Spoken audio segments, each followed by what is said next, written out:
இந்த கண்டன ஆர்ப்பாட்டத்துல வந்து நிறைய பேர் வந்து பங்கேற்றாங்கல்ல.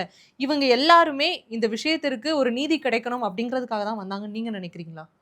அதுக்கு தாங்க வந்தாங்க. இல்லையே! நிறைய பேர் வந்து எதுக்கு வந்திருக்கீங்கன்னு கேட்கும்பொழுது, எதுக்கு வந்திருக்கோன்னே தெரியல. அந்த போர்ட்ல நீதி வேண்டும் அப்படின்னு சொல்லி எழுதியிருக்கு. என்ன இதுன்னு கேட்டா, குடுத்தாங்க வச்சிருக்கோம் அப்படிங்கிற ஒரு விஷயத்த அப்படிலாம் எந்த இடத்துல ஆதாரம் காட்டுங்க. வீடியோ ஏதாவது இருக்கா? காட்டுங்க. அந்த மாரிலாம் யாரும் அது வந்து ஆளுங்கட்சியை சார்ந்த நபர்கள் இது போன்ற ஆர்ப்பாட்டம், போராட்டம் நடைபெறுகின்ற பொழுது அவர்களுடைய ஆட்களை உள்ள அனுப்புவாங்க. அனுப்பி இது போன்று பேச வைப்பாங்க. நான் வந்து பொய் சொல்லல. இப்ப சமீப காலமா பார்த்தீங்கன்னா, திமுகவிலிருந்து விலகி திமுகவிலேயே இணையக்கூடிய சில வேலைகள்லாம் கோல்மால் பண்ணுவாங்க. அதாவது வேற கட்சியிலேருந்து விலகி திமுகல தான் சேர்ந்தத நம்ம பார்த்துருக்கோம். இவங்க என்ன பண்ணுவாங்கன்னா, ஏற்கனவே திமுகல தான் இருப்பாங்க. விலகி வந்து திமுகவில் இணைந்தார்கள். அதாவது மாற்றுக் கட்சியை சேர்ந்தவர்கள் திமுகவில் இணைந்தார்கள்னு ஒரு கூட்டத்தை காட்டுறதுக்கு, அவங்க கட்சி ஆட்களையே அது அவங்க பிளான் பண்றது தான் அவங்க சொல்றீங்களா? பிளான் பண்றது தாங்க.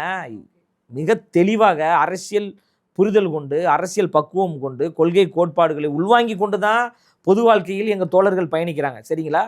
எதுவும் தெரியாமலாம் கிடையாது.